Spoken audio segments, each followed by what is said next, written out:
Welcome to this session of Intercultural Dialogue. The purpose of this session is to listen for understanding and come to an agreement between the parties. The discussion will be led by three stakeholders, Ximena Ramírez, representing the indigenous groups, Mariana Nava, representing the Mexican government, and me, Paulina, Alexandra, representing the International Labor Organization. This discussion will take place during 1996.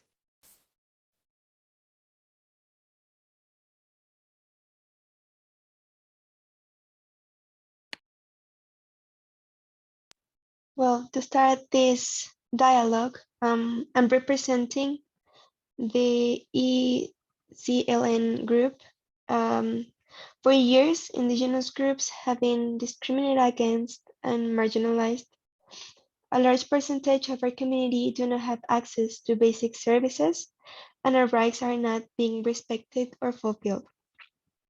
In February of the present year, our people had a dialogue with the Mexican government thanks to the international pressure, where we signed the San Andres Agreement, and the government promised us that we will be recognized as a group in the Mexican Constitution. However, they ignored this agreement and the promised practices have been forgotten. They also criminalized us and sent military forces to stop our movement. We ask ourselves, why were the San Andres Accords not fulfilled?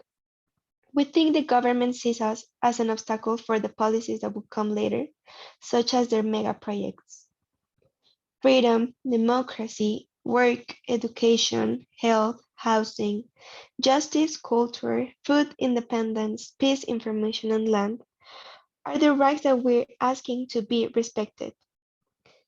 But nevertheless, the government retailed, attacked, and displaced us. No matter how many marches we do and how many agreements are signed, our proposals and requests have not been respected. We are tired of not being recognized, and we just ask the San Andres Agreement to be fulfilled, as well as the release of the Zapatista prisoners and the withdrawal and closure of the military positions. We're humans, and we are entitled to everything we have mentioned and more.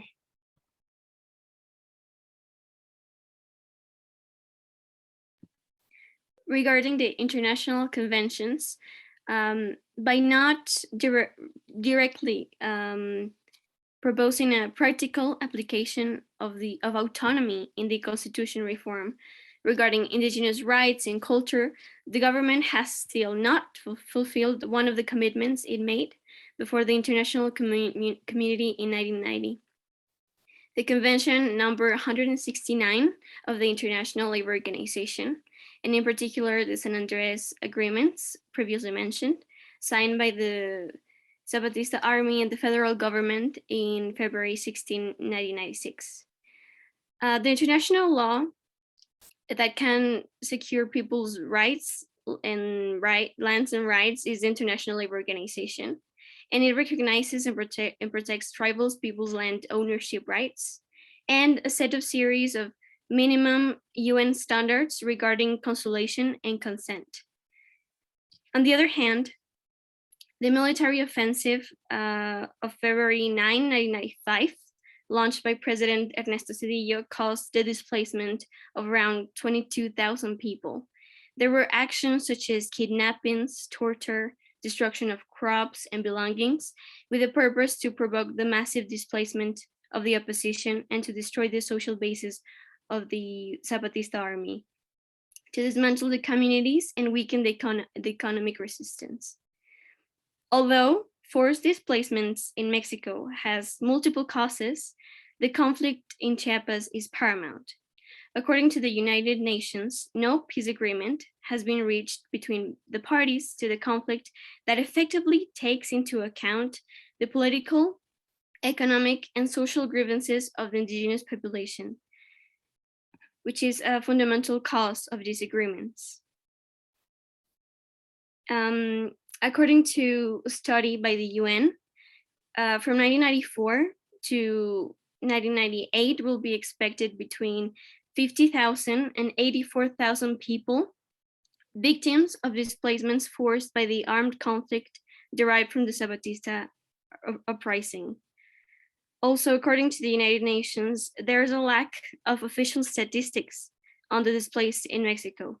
It is essential to obtain an accurate overview of the current situation and the specific needs of the displaced in order to provide the necessary resources, both human and material, and the preparation of policies, strategies, and programs. Mexico was called on to make its policy and coordination structures known to the international community and to request UN and international cooperation in response to the needs of the displaced, especially in areas that the government cannot access. The increasing number of small-scale forced displacements as a result of paramilitary action and the coinciding legal, commercial, and military objectives to evict Zapatista communities from the land they have occupied may be clear indication that Chiapas is closer to an escalation of the conflict than to peace. It is very important that international community considers because all of them left their lands, left their homes, and there is a problem in this whole process of displacement, of violation of human rights, of their fundamental rights. And it is a population that must be attended to. It is a pending justice issue. It is part of the issue that has remained pending on the agenda between the federal government and the Zapatista army. Let us remember that the first theme was indigenous rights and culture, and the second, the political question. Next, we're gonna listen to the government perspective. Yes, thank you very much. Today I'm representing the government of Mexico, and I want to start by saying that since the very first moment that this conflict began, in the statement given by President Salinas de Gortari just after the Ejército Zapatista uprising, he said that its main priority was to respond and to repel the aggression in order to protect the sovereignty and the order of the country and to protect the civilians that were caught in the crossfire. This was the main objective of Salinas de Gortari government, as well as Cedillo government, which is the president that is as of 1996 in charge of the country. So starting from that point of view, the government only wants to make sure that the civilians are saved. And therefore, as the Ejército Zapatista was the one to start the fire, the government has only responded to it in order to repel it. Also, the government has indeed created forms of dialogue between the Ejército Zapatista and the government itself, as for example, on February 16, when the Zapatistas and the federal government signed the agreements on indigenous laws and culture, in which the government committed to recognizing indigenous people in the constitution, something that the government indeed did by signing the dialogues of San Andres. Also, I want to just mention the fact that the government put on charge Esteban Moctezuma as member of the Secretaría de Gobernación in order to create these safe spaces of dialogue between all the parties involved. And also the government created the Harmony and Pacification Commission, the COCOPA, which is a bicameral legislative commission formed since March 1995 by the Mexican government.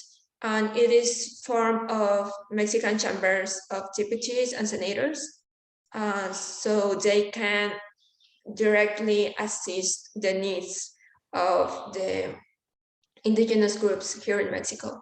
Also, something that is important is to note that the government has tried several times not only to create these forms of dialogue, but to give actual help to these communities.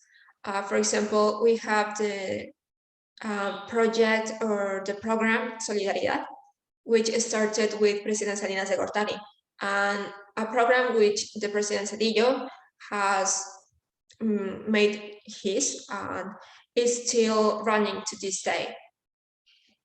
Also, something that I believe it's worth mentioning is the fact that right now Mexico is facing economic crisis as the effect of tequila. If we can go to the next slide, please.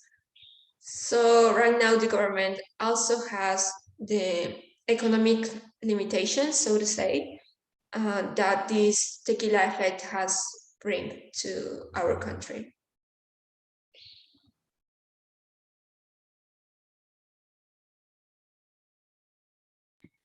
Okay, now that we have listened to the three perspectives of the stakeholders, we will come to discuss our proposals and ultimately, hopefully, come to an agreement. So as for the United Nations, it is proposed to conduct first a diagnosis officially in Mexico to learn about the situation of internally displaced people in the country in order to formulate recommendations with which to improve the national and international response to this issue. And three action areas are considered. First, the promotion of public policies to strengthen the rule of law through systems of indicators. Also, institutional development of criminal justice, the penitentiary system and security supported by local diagnosis previously mentioned. And third, strengthening of the local and state capacities for the reduction and non-violent resolution of conflicts and the construction of a culture of peace. The proposal for the Congress of the Federation to carry out a constitutional reform that will introduce the concept, recognize the figure of the internally displaced people, because until now it is non-existent in Mexico. So that would be sort of like the first step, and then also, I guess, work with the commissions and the programs that Mexico has already begun, so the international community can strengthen and promote those programs. But now we're gonna listen to the proposal of the indigenous groups, please. Well, first of all, I want to thank the international organization that's here with us today for their commitment with this dialogue, and thank you for the proposals. As I said before, we want to ask the complete fulfillment of the San Andres agreements. And also, I want to ask as a representative of the community to the government to release the Zapatistas prisoners and the closure of the military positions that they have put in our communities. And for this, I ask to update the San Andres Agreement, where a section of penalties is added to the actor who does not comply with its part of the agreement, always respecting ourselves and having this continuous dialogue where when differences can exist.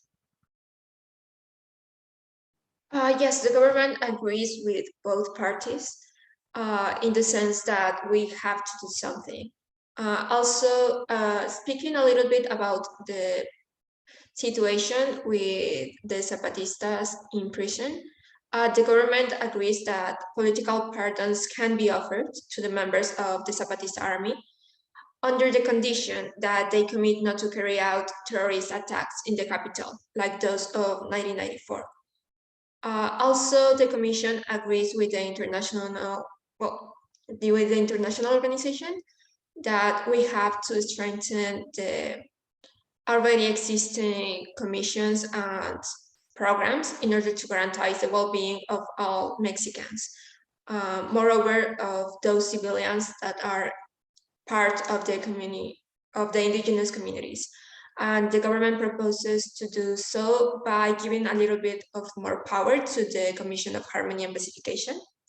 However, it will function only as a communication channel, a direct communication channel, since the federal government will still be the one that maintains the country's sovereignty and decision-making capacity, if that's okay with both parties involved. Yes, well, as the indigenous group representative, we are committed to respect this new request from the government as long as mentioned above, there is respect and recognition on their part. Yes, also by the international community, at least all of the programs carried out by the United Nations. We are also committed to this request, and we would also agree that it is important to keep this all of the programs and durable solutions that will take place locally and focused. Yes, thank you very much. So in the end, well, we will be able to create these direct and safe communication channels between all the parties involved, with the participation of international organizations and with the participation, obviously, of indigenous groups, in order to create an effective dialogue, to create and design concrete actions that will benefit all of those involved. Thank you very much. And now we will show you our references used for this discussion.